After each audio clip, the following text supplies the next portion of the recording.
Salam sehat, jumpa lagi di channel Tanya Dokter Baran. Saya menyambung pertanyaan sebagian besar basir tidak perlu operasi. Yang part 2 ini, yang kemarin itu part 1 ya. Memang dalam penelitiannya hanya 7% basir yang memerlukan operasi, 93%-nya tidak. Dengan ketentuan seperti ini.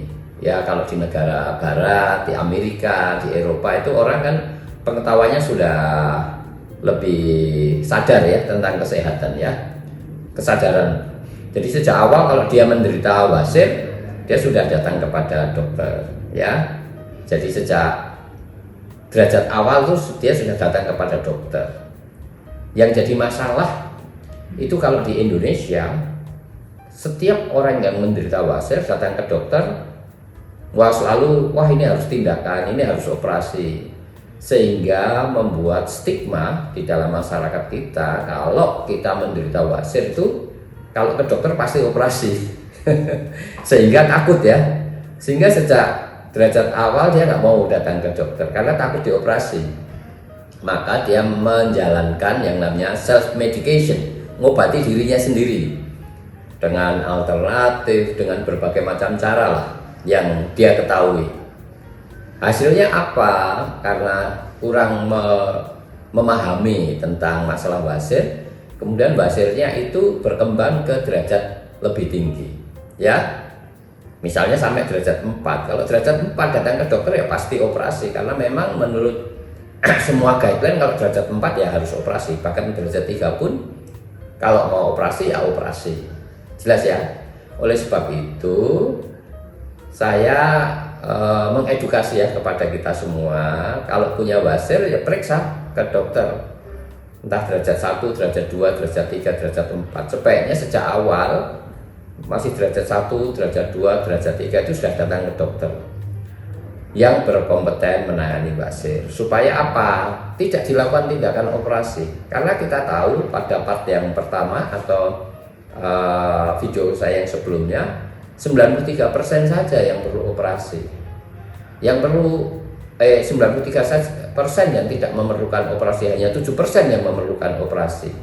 Yang 7% itu apa? Ya derajat 3 yang lanjut dan derajat 4. Sedangkan yang derajat 1, 2, dan 3 awal itu tidak perlu operasi. Karena di dalam guideline itu dikatakan bahwa derajat 1 derajat 1, 2, 3, 4 itu harus yang pertama melakukan basic treatment, yaitu memodifikasi diet dan lifestyle. Modifikasi dietnya apa? Banyak serat, banyak minum ya.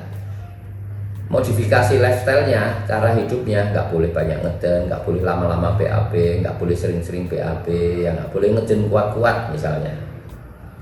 Kemudian kalau tidak sembuh, tidak membaik, perlu obat-obat anti basir ya, yang dalam penelitian ini obat-obatnya adalah obat-obat yang namanya obat-obat golongan flebotonik atau fenotonik ya, yang akhirannya ada fenodium, ada ardium, ada yang itu yang jelas ya.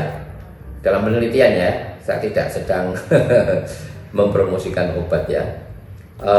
Kemudian kalau dengan basic treatment tadi, yaitu modifikasi diet, modifikasi lifestyle, dan obat anti wasir yang jenis tadi itu fenotonik atau flebotonik tadi tidak membaik, maka derajat 1 itu apa? Disuntik, infrared koagulasi, atau diikat. Jelas ya.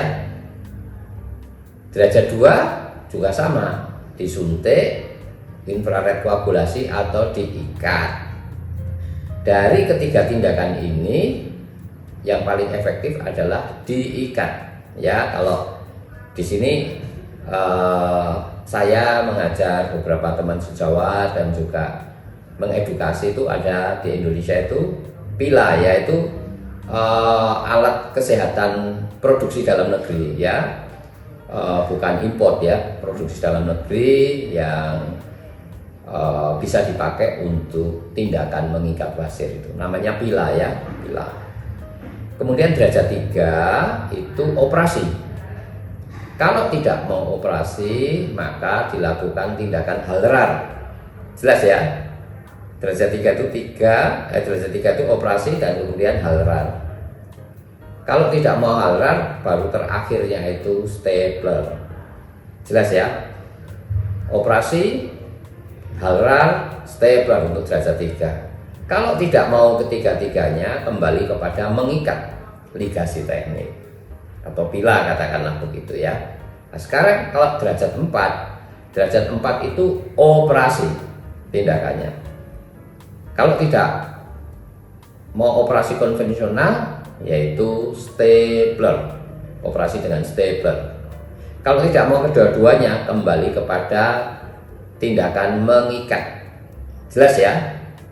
Jadi mengikat basir atau pila itu efektif yang untuk lini pertama derajat 1 dan derajat 2, kemudian menjadi alternatif untuk derajat 3 dan derajat 4. Jelas ya? Ini yang ada di dalam guideline. Yang di luar guideline saya tidak membahas karena sudah diteliti. Mengapa tidak masuk guideline? Tentunya ada alasannya. Ya alasannya banyak ya. Cost effectiveness ya, yang terutama efikasinya atau tingkat kemanjurannya, komplikasinya dan macam-macam lah, pembiayaannya dan sebagainya, sehingga tidak masuk guideline. Seperti apa ya? Ya pokoknya yang di luar yang saya sebutkan itu tidak ada di dalam guideline-nya. Eropa, ada 6 negara Eropa. Padahal teknologi-teknologi yang dikatakan baru dalam penanganan basir itu juga dari Eropa, tetapi di Eropa sendiri tidak masuk dalam guideline, masih perlu dikaji untuk efikasi jangka panjangnya ya, juga dari sisi pembiayaan, dari sisi komplikasi ya, risk and burden-nya itu dinilai ya belum cukup sehingga tidak masuk dalam guideline.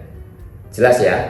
Jadi menurut saya sebaiknya sejak awal kalau kita menderita basir udah datang kepada dokter. Tapi kalau ketemu dokter selalu bilang operasi, tinggalkan dokter itu ya. Berarti dokter itu tidak berkompeten menangani basir. Jelas ya?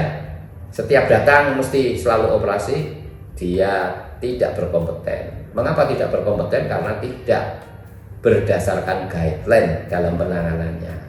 Semoga ini bisa menjawab, dan bagi teman-teman yang bertanya silahkan tulis di link Tanya Dokter Paran. Saya akan jawab dan upload di channel YouTube Tanya Dokter Paran. Dan bagi teman-teman yang mempunyai beberapa masalah di anusnya, ada link di bawah di deskripsi ya, panduan bagaimana cara mengatasinya.